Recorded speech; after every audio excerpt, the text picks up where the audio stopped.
Hello students, welcome to La Excellence IAS academy.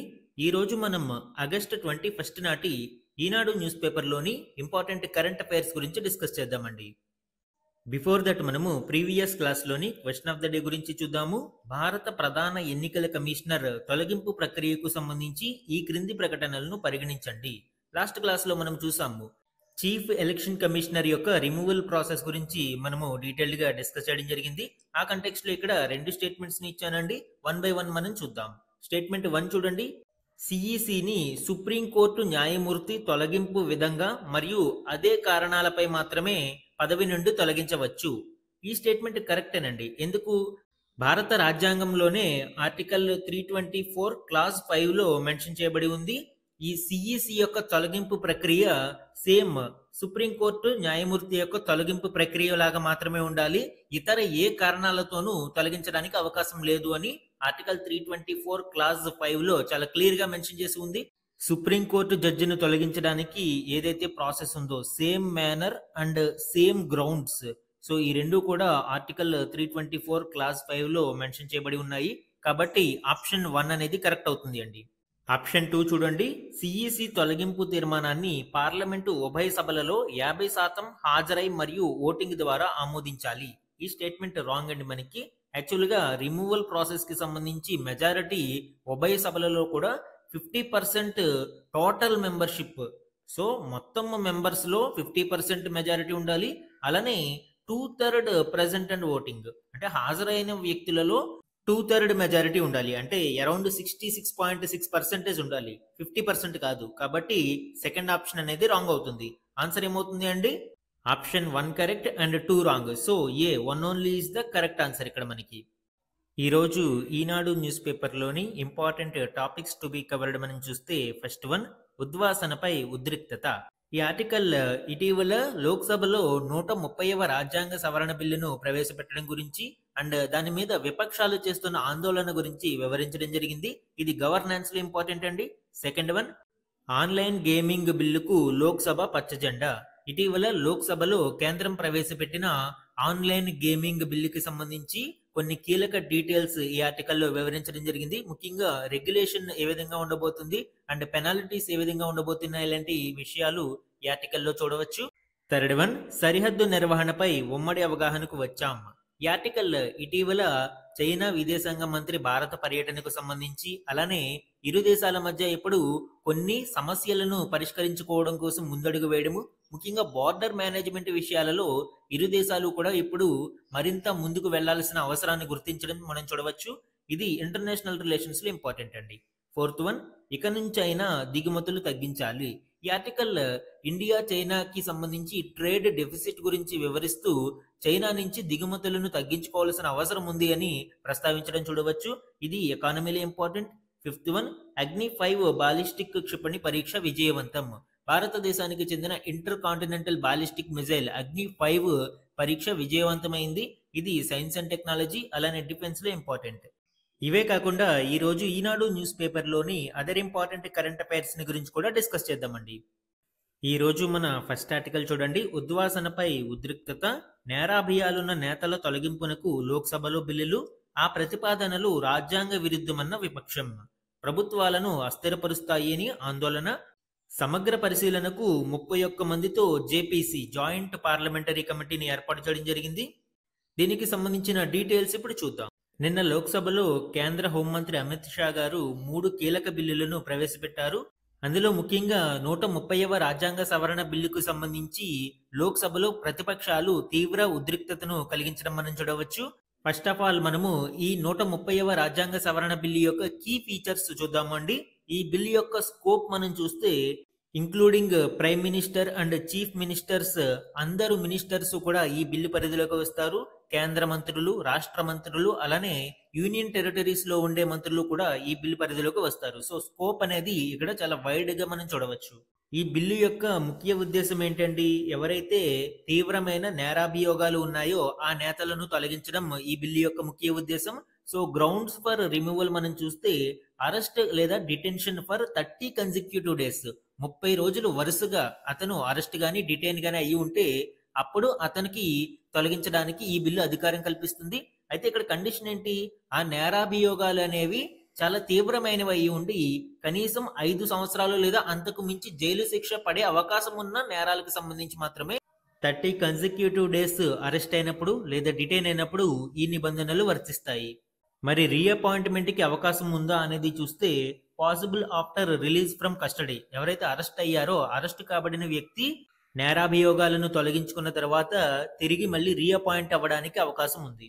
Major objective ఏంటండి? ఈ bill యొక్క ప్రధాన ఉద్దేశం ప్రివెంట్ క్రిమినలైజేషన్ ఆఫ్ పాలిటిక్స్. రాజకీయాలలో ఈ నేర చరిత్ర ఉన్న వాళ్ళని తగ్గించడం కోసం ఈ బిల్లును రూపొందించడం జరిగింది. అండ్ దీనిలో అవసరమైన అమెండ్మెంట్స్ మనం చూస్తే article 75, article 164 and article 239 AA ఈ 3 ఆర్టికల్స్ ను ఇప్పుడు 130వ రాజ్యాంగ సవరణ బిల్లులో అమెండ్మెంట్ చేయనున్నారు. అయితే ఈ అమెండ్మెంట్ బిల్లుకి విపక్షాలు ఆందోళనకు దిగడం మనం చూడవచ్చు. ఈ నిబంధనలు ప్రజాస్వామ్యానికి, రాజ్యాంగానికి విరుద్ధమని, రాజకీయ దురుద్దేశాలతో పలువురిని గద్దెదించడానికి ఇవి దోహదపడతాయి అని విపక్షం తీవ్ర ఆందోళన వ్యక్తం చేసింది. విపక్షాల ఆందోళన నేపథ్యంలో మూజువాణి ఓటుతో ఈ బిల్లును జాయింట్ పార్లమెంటరీ కమిటీకి పంపించాలి అని లోక్సభ నిర్ణయం తీసుకోవడం మనం చూడవచ్చు. సో సంయుక్త పార్లమెంటరీ సంఘం ఈ బిల్లును సమగ్ర అధ్యయనం చేసిన తర్వాత తిరిగి మళ్ళీ పార్లమెంటులో ప్రవేశపెడుతుంది. ఈ జాయింట్ పార్లమెంటరీ కమిటీలో అధికార మరియు ప్రతిపక్షానికి చెందిన సుమారు 31 మంది ఎంపీలు ఉంటారు అండి. ఇందులో 21 మంది ఎంపీలు లోక్సభ నుంచి, 10 మంది ఎంపీలు రాజ్యసభ నుంచి ఎంపిక చేయబడతారు. వీరందరూ కలిసి ఈ బిల్లును సమగ్ర అధ్యయనం చేసి తిరిగి పార్లమెంటుకు నివేదిస్తారు. నిన్న లోక్సభలో అమిత్ షా గారు 3 ముఖ్యమైన బిల్లులను ప్రవేశపెట్టారు. ఒకటి కేంద్ర పాలిత ప్రాంతాల సవరణ బిల్లు, రెండవది రాజ్యాంగానికి 130వ సవరణ చేసే బిల్లు, మూడవది జమ్మూ కాశ్మీర్ పునర్వ్యవస్థీకరణ సవరణ బిల్లు. ఈ మూడింటిని హోంమంత్రి గారు సభలో ప్రవేశపెట్టారు. ఈ 130వ రాజ్యాంగ సవరణ బిల్లును రాహుల్ గాంధీ గారు విమర్శిస్తూ రాజు తన ఇష్టానుసారం ఎవరినైనా తొలగించే తరహా మధ్యయుగంలోకి మళ్లీ వెళ్తున్నామని ఆయన విమర్శించడం చూడవచ్చు. మన నెక్స్ట్ ఆర్టికల్ చూడండి. ఆన్లైన్ గేమింగ్ బిల్లుకు లోక్సభ పచ్చజెండా. ఈ ఆర్టికల్ రీసెంట్ గా లోక్సభలో ప్రవేశపెట్టిన the promotion and regulation of online gaming bill 2025 గురించి వివరించడం జరిగింది. ఈ బిల్లును కేంద్ర మంత్రి అశ్విని వైష్ణవ్ గారు లోక్సభలో ప్రవేశపెట్టారు. ఫైనాన్షియల్ ఇన్వాల్వ్మెంట్ ఉండే ఆన్లైన్ గేమ్స్ ను నిషేధించడం ఈ బిల్లు యొక్క కీలక ఉద్దేశంగా మనం చూడవచ్చు. నగదుతో ఆన్లైన్ గేమింగ్ నిర్వహణ, సహకారం మరియు ప్రాచుర్యం కల్పించడం కూడా ఈ బిల్లు నిషేధించడం జరిగింది. ఆన్లైన్ గేమింగ్స్ ను నిర్వహించే వారితో పాటు ఆ గేమ్స్ కి ప్రమోషన్స్ ఇచ్చే కొంతమంది సెలబ్రిటీస్, అలానే దానికి సహకారం అందించే వ్యక్తులకు కూడా ఈ బిల్లులో నిషేధం విధించడం మనం చూడవచ్చు. ఈ ఆన్లైన్ గేమ్స్ వలన ముఖ్యంగా యువత పెడదారిన పడుతూ డబ్బులు పోగొట్టుకుంటూ ఉంటున్నారు. కొంతమంది బలవన్మరణాలకు పాల్పడడం కూడా మనం చూస్తూ ఉన్నాము. అలానే ఈ ఆన్లైన్ గేమ్స్ ని ఇల్లీగల్ ఫైనాన్షియల్ యాక్టివిటీస్ కి కూడా ఉపయోగిస్తూ ఉండడం ఇటీవల మనం చూస్తూ ఉన్నాము. కాబట్టి ఈ ఆన్లైన్ గేమ్స్ ని ఎవరైతే ఫైనాన్షియల్ రిస్క్స్ తో కూడుకుని ఉన్న గేమ్స్ ని నిర్వహిస్తారో వాటిని నిషేధించడం కోసం ఈ బిల్లును లోక్సభలో ప్రవేశపెట్టారు. అలానే ఈ బిల్లు ఇంకొక కీలక పాయింట్ ని టచ్ చేయడం మనం చూడవచ్చు. ఆన్లైన్ గేమ్స్ కి అలానే ఈ గేమ్స్ కి డిఫరెన్స్ క్రియేట్ చేయడం కోసం ఈ బిల్లు ఇక్కడ ప్రయత్నించడం చూడవచ్చు. ఈ గేమ్స్ అంటే ఎటువంటి మానిటరీ లాసెస్ కానీ గెయిన్స్ కానీ లేకుండా కేవలం ఎంటర్టైన్మెంట్ పర్పస్, అలానే మేధో వికాసానికి అవకాశం ఉండే ఈ గేమ్స్ ని ప్రోత్సహించడం కూడా ఈ బిల్లు యొక్క ముఖ్య ఉద్దేశం. ఇటీవలి గణాంకాలను మనం పరిశీలిస్తే ఆన్లైన్ బెట్టింగ్ యాప్స్ అలానే ఆన్లైన్ గేమ్ల యొక్క మార్కెట్ విలువ అరౌండ్ 8.5 lakh crores వరకు ఉండవచ్చు అనేది ఒక అంచనా. అలానే ఈ ఫైనాన్షియల్ ఇయర్ మనం తీసుకుంటే ఫైనాన్షియల్ ఇయర్ యొక్క ఫస్ట్ 4 months లోనే కేవలం యూపీఐ ద్వారా సుమారు 41,000 కోట్ల రూపాయలని యూపీఐ ట్రాన్సాక్షన్స్ ద్వారా, ఇది కేవలం 1 మోడ్ ఆఫ్ పేమెంట్ మాత్రమేనండి. ఇంకా క్రెడిట్ కార్డ్స్, డెబిట్ కార్డ్స్ ఇలాంటివి కాదు. ఓన్లీ యూపీఐ ట్రాన్సాక్షన్స్ ద్వారా సుమారు 41,000 కోట్ల రూపాయలను ఈ డిజిటల్ గేమ్స్ కోసం వెచ్చించడం చూడవచ్చు. అందువల్లనే ఈ ఆన్లైన్ బెట్టింగ్స్ మరియు ఈ ఆన్లైన్ గేమ్స్ ని అరికట్టడం కోసం లోక్సభలో ఈ నూతన బిల్లును ప్రవేశపెట్టడం జరిగింది. ముఖ్యంగా ఈ బిల్లు పోకర్, రమ్మీ, ఇతర కార్డు గేమ్లు, ఆన్లైన్ లాటరీలు సహా అన్ని రకాల బెట్టింగ్, గ్యాంబ్లింగ్ కార్యకలాపాలను నిషేధిస్తుంది. ఈ బిల్లు అమలులోకి వచ్చిన తర్వాత మానిటరీ ఇన్వాల్వ్మెంట్ ఉన్న ఆన్లైన్ గేమ్స్ ని ఎవరైనా అందిస్తే వారికి సుమారు 3 ఏళ్ల వరకు జైలు శిక్ష లేదా ₹1 కోటి వరకు జరిమానా విధించే అవకాశం ఉంది. అలానే ఈ బెట్టింగ్ యాప్స్, గేమింగ్ యాప్స్ ని ప్రమోట్ చేసే influencers, social media celebrities and movie celebrities ఇలాంటి వాళ్ళ మీద కూడా కొన్ని పెనాల్టీస్ని విధించడం చూడవచ్చు.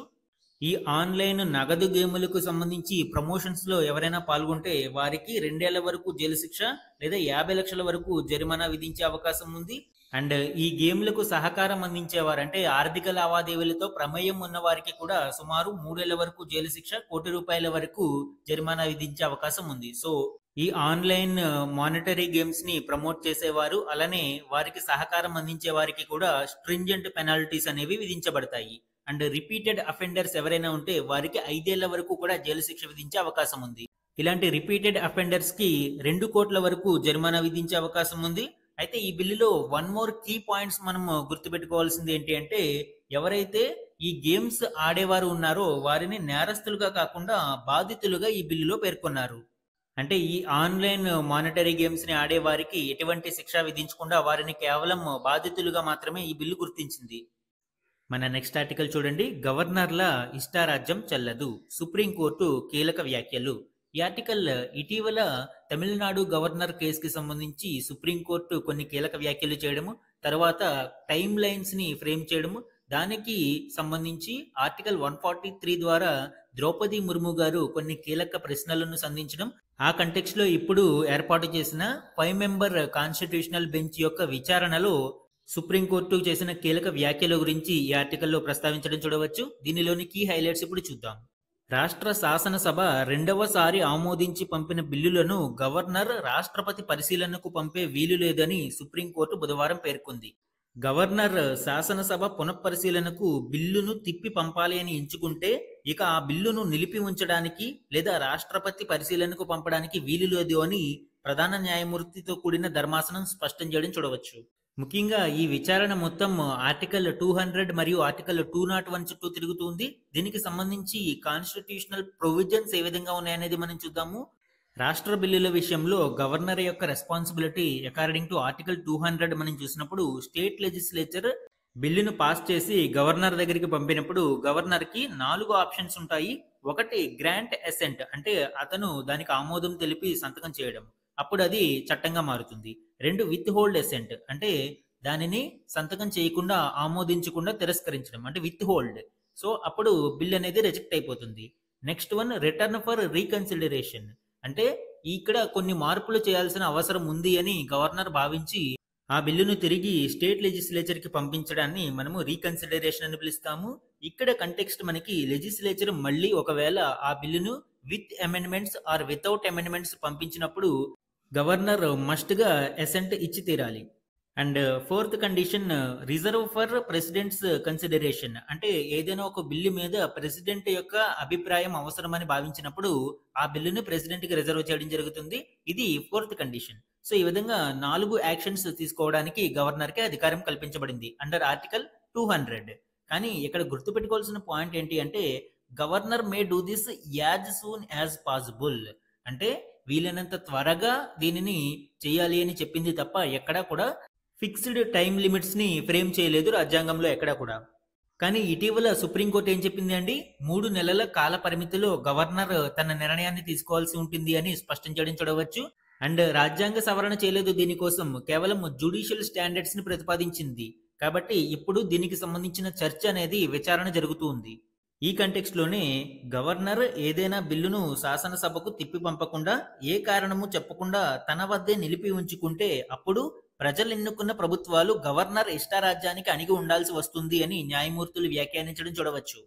అయితే కేంద్రం దీనికి సంబంధించి ఏం స్పందించింది, బిల్లులపై ఏ విచక్షణాధికారాలు వినియోగించలేనప్పుడు గవర్నర్ వ్యవస్థ పోస్ట్ మ్యాన్ వ్యవస్థగా మిగిలిపోతుంది అని కేంద్రం తరపున సొలిసిటర్ జనరల్ తుషార్ మెహతా వాదనలు వినిపించారు. అంటే మనకి కొంత విచక్షణాధికారం గవర్నర్ కి కేటాయించాలి అని, రాజ్యాంగంలో లేని టైం లిమిట్స్ ని ఇక్కడ సుప్రీంకోర్టు ప్రస్తావించడం కరెక్ట్ కాదు అని కేంద్రం వాదిస్తుంది. అండ్ ఇదే కంటెక్స్ట్ లో మనము ఆర్టికల్ 201 గురించి కూడా చూద్దాము అండి. గవర్నర్ ప్రెసిడెంట్ రిఫరెన్స్ కోసం బిల్ ని రిజర్వ్ చేసినప్పుడు ప్రెసిడెంట్ 3 రకాల యాక్షన్స్ తీసుకోవడానికి అవకాశం ఉంటుంది. ఒకటి ఎసెంట్ గ్రాంట్ చేయడం అంటే ఆ బిల్లును ఆమోదించడం, 2 విత్ హోల్డ్ ఎసెంట్ అంటే ఆ బిల్లును తిరస్కరించడం, అక్కడతో బిల్లు అది రద్దు అవుతుంది. 3వది రిటర్న్ ఫర్ రీకన్సిడరేషన్ అంటే దానిని తిరిగి శాసనసభకు పంపించడం. ఇక్కడ 3 రకాల యాక్షన్స్ రాష్ట్రపతికి ఉంటాయి. అండ్ ఇక్కడ గుర్తుపెట్టుకోవాల్సిన పాయింట్ ఏంటి అంటే లెజిస్లేచర్ తిరిగి ఆ బిల్లును రీకన్సిడర్ చేసిన బిల్లును విత్ ఆర్ వితౌట్ అమెండ్మెంట్స్ రాష్ట్రపతికి పంపించినప్పుడు రాష్ట్రపతి తన అసెంట్ ని ఇవ్వవచ్చు లేదా ఇవ్వకపోవచ్చు. సో ఇక్కడ గవర్నర్ కి రాష్ట్రపతికి అదే మేజర్ డిఫరెన్స్. గవర్నర్ ఖచ్చితంగా అసెంట్ ఇచ్చి తీరాలి, కానీ రాష్ట్రపతికి ఆ ఆబ్లిగేషన్ అనేది ఉండదు. రాష్ట్రపతి తన ఇష్టానుసారం అక్కడ వ్యవహరించడానికి విచక్షణాధికారం ఉపయోగించుకోవచ్చు. ఈ డిస్కషన్ అంతా కూడా మనకి ఆర్డినరీ బిల్స్ విషయానికి సంబంధించి. అయితే మనీ బిల్స్ విషయంలో గవర్నర్ కి కేవలం 3 యాక్షన్స్ మాత్రమే తీసుకోవడానికి అవకాశం ఉంటుంది. మనీ బిల్ విషయంలో పునఃపరిశీలన కోసం తిరిగి స్టేట్ లెజిస్లేచర్ కి పంపే అవకాశం లేదు అండి. సో ఆర్డినరీ బిల్ కి మనీ బిల్ కి డిఫరెన్స్ అనేది మనం అర్థం చేసుకోవాలి. మన నెక్స్ట్ ఆర్టికల్ చూడండి. సరిహద్దు నిర్వహణపై ఉమ్మడి అవగాహనకు వచ్చాం, వాంగ్ భారత పర్యటన అనంతరం చైనా ప్రకటన. ఈ ఆర్టికల్ ఇటీవల ఇండియా మరియు చైనా రిలేషన్షిప్ గురించి, అలానే రీసెంట్ డెవలప్మెంట్స్ గురించి వివరిస్తూ ఉంది. ఇటీవల 2 రోజుల పాటు భారత పర్యటనకు వచ్చిన చైనా విదేశాంగ మంత్రి పర్యటన తర్వాత భారత్ మరియు చైనా సంబంధాలలో కొంత పురోగతి అనేది కనిపిస్తూ ఉంది. ముఖ్యంగా అమెరికా యొక్క హెజుమనీని ఎదుర్కోవడం కోసం అండ్ డొనాల్డ్ ట్రంప్ యొక్క ఏకపక్ష నిర్ణయాలు, సుంకాల పెంపు, వాటి మీద ఇరు దేశాలు కలిసి పోరాడాలి అని నిర్ణయం తీసుకోవడం చూడవచ్చు. అండ్ ఇరు దేశాలు కూడా బార్డర్ డిస్ప్యూట్స్ ని వీలైనంత త్వరగా మరియు సామరస్యంగా పరిష్కరించుకోవడానికి నిర్ణయం తీసుకున్నట్లు తెలుస్తూ ఉంది. చైనా విదేశాంగ మంత్రి వాంగ్ యీ భారత పర్యటన అనంతరం సరిహద్దు నిర్వహణ, నియంత్రణపై ఇరు దేశాలు ఉమ్మడి అవగాహనకు వచ్చాయని బీజింగ్ వెల్లడించింది. అలానే ప్రపంచ సవాళ్లను కలిసి ఎదుర్కోవడానికి, ఏకపక్ష బెదిరింపు చర్యలను ఎదుర్కోవడానికి భారత్, చైనా కలిసి పనిచేస్తాయని ట్రంప్ సుంకాల బెదిరింపులను ఉద్దేశిస్తూ చైనా వ్యాఖ్యానించడం ఇక్కడ చూడవచ్చు. అలానే సరిహద్దు గొడవలను సామరస్యపూర్వకంగా పరిష్కరించుకోవాలి అని, ముందుగా తక్కువ విభేదాలు ఉన్న ప్రదేశాలను గుర్తించి దాని మీద ఖచ్చితమైన నిర్ధారణ ప్రక్రియ చేపట్టి పునర్విభజన చేయాలి అని ఇరు దేశాలు చర్చించుకున్నట్లు తెలుస్తుంది. ముఖ్యంగా దోబాల్, వాంగ్ యు కలిసి ఇప్పటికే కొన్ని సెక్టార్లలో ఉన్న స్వల్ప వివాదాల ప్రాంతాలను గుర్తించడం మనం చూడవచ్చు. ఈ ప్రోగ్రెసివ్ స్టెప్స్ అన్ని కూడా ఇండియా మరియు చైనా యొక్క సంబంధాలను మరింత పురోగతి సాధించడానికి దోహదపడతాయి అండి. కమింగ్ డేస్ లో ఇవి ఇంకా ఎంత ముందుకు వెళ్తాయి అనేది చూద్దాం. మన నెక్స్ట్ ఆర్టికల్ చూడండి. ఇక నుంచైనా దిగుమతులు తగ్గించాలి. ఈ ఆర్టికల్ ఇండియా చైనా మధ్య రిలేషన్షిప్ గురించి, అలానే రీసెంట్ డెవలప్మెంట్ గురించి ప్రస్తావించడం చూడవచ్చు. ముఖ్యంగా ఇటీవల చైనా ఇండియాకి కొన్ని కీలక వస్తువులను ఎగుమతి చేయడానికి విధించిన బ్యాన్ ను సడలించడం మనం చూసాము. సో ఆ కంటెక్స్ట్ లో ఇండియాకి మరియు చైనాకి మధ్య ఉన్న ట్రేడ్ డెఫిసిట్ గురించి ప్రస్తావిస్తూ దిగుమతులను మనం సాధ్యమైనంత వరకు తగ్గించుకోవాలి అని ఈ ఆర్టికల్లో ప్రస్తావించడం చూడవచ్చు. దీనిలోని కీ హైలైట్స్ ఇప్పుడు చూద్దాం. ఇండియా మరియు చైనాకి మధ్య ఉన్న వాణిజ్య లోటు సుమారు $100 బిలియన్ చేరింది. దేశీయ ఉత్పత్తి సామర్థ్యాన్ని మనం పెంచి దిగుమతులను తగ్గించుకోవాల్సిన అవసరం ఉంది. ఆ దేశం ఎగుమతి ఆంక్షలు సడలించడం మంచిదే అని GTRI యొక్క నివేదిక వెల్లడిస్తూ ఉంది. ముఖ్యంగా అరుదైన ఖనిజాలు, ఎరువుల మీద ఎగుమతుల ఆంక్షలను సడలించేందుకు చైనా నిర్ణయం తీసుకోవడం సానుకూల పరిణామమని GTRI స్పష్టం చేసింది.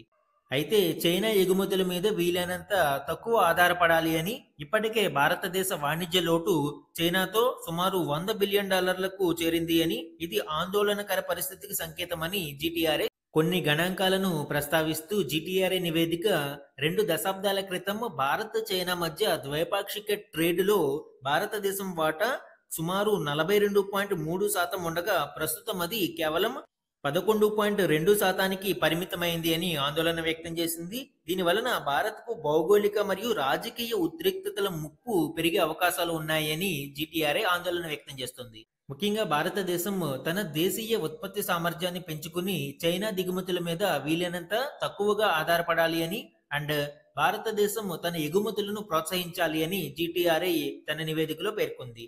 అండ్ ఇక్కడ కొన్ని గణాంకాలని చూస్తే భారత్ టెలికాం, ఎలక్ట్రానిక్స్ దిగుమతులలో చైనా వాటా సుమారు 57.2%కి చేరగా, యంత్రాలు, హార్డ్వేర్ల విభాగంలో సుమారు 44%, అలానే రసాయనాలు, ఔషధాల విభాగంలో 28.3% చైనా నుంచే భారత్కు దిగుమతి అవుతూ ఉన్నాయి. కొన్ని ప్రొడక్ట్స్ విషయంలో మనం చూసినప్పుడు చైనా యొక్క దిగుమతుల విలువ ఎరిథ్రోమైసిన్ సుమారు $166.3 మిలియన్ ఉంటే చైనా వాటా 97.7%గా ఉంది. సిలికాన్ వేపర్స్ కావచ్చు, ఫ్లాట్ ప్యానెల్ తెరలు, ల్యాప్టాప్లు, టాబ్లెట్లు, కంప్యూటర్ మానిటర్లు, స్మార్ట్ ఫోన్లు, స్మార్ట్ ఫోన్ విడిభాగాలు, ప్రింటెడ్ సర్క్యూట్ బోర్డులు, మెమరీ చిప్స్, మైక్రో ప్రాసెసర్లు, ఇలా అనేక వస్తువుల దిగుమతులలో చైనా చాలా ప్రధాన పాత్ర పోషిస్తూ ఉంది. కొన్ని కీలకమైన రంగాలలోని వస్తువులకు చైనాయే ప్రధాన ఎగుమతిదారుగా ఉంది. అండ్ మనము పూర్తిగా చైనా మీద ఆధారపడడాన్ని కూడా తగ్గించుకోవాల్సిన అవసరం ఎంతైనా ఉంది. మన నెక్స్ట్ ఆర్టికల్ చూడండి. అగ్ని-5 బాలిస్టిక్ క్షిపణి పరీక్ష విజయవంతం. ఈ ఆర్టికల్ ఇటీవల భారతదేశం తన ఇంటర్ కాంటినెంటల్ బాలిస్టిక్ మిజైల్ అయిన అగ్ని-5 ని సక్సెస్ఫుల్ గా పరీక్షించడం చూడవచ్చు. ఈ కంటెక్స్ట్ లో దీనిలోని కీ హైలైట్స్ ఇప్పుడు చూద్దాం. ఇటీవల ఒడిశాలోని చాందీపూర్ పరీక్షా కేంద్రంలో అగ్ని-5 బాలిస్టిక్ క్షిపణి పరీక్షించగా అన్ని సాంకేతిక మరియు కార్యనిర్వాహక ప్రమాణాలను పాటిస్తూ లక్ష్యాన్ని ఛేదించింది అని రక్షణ శాఖ తన ప్రకటనలో పేర్కొంది.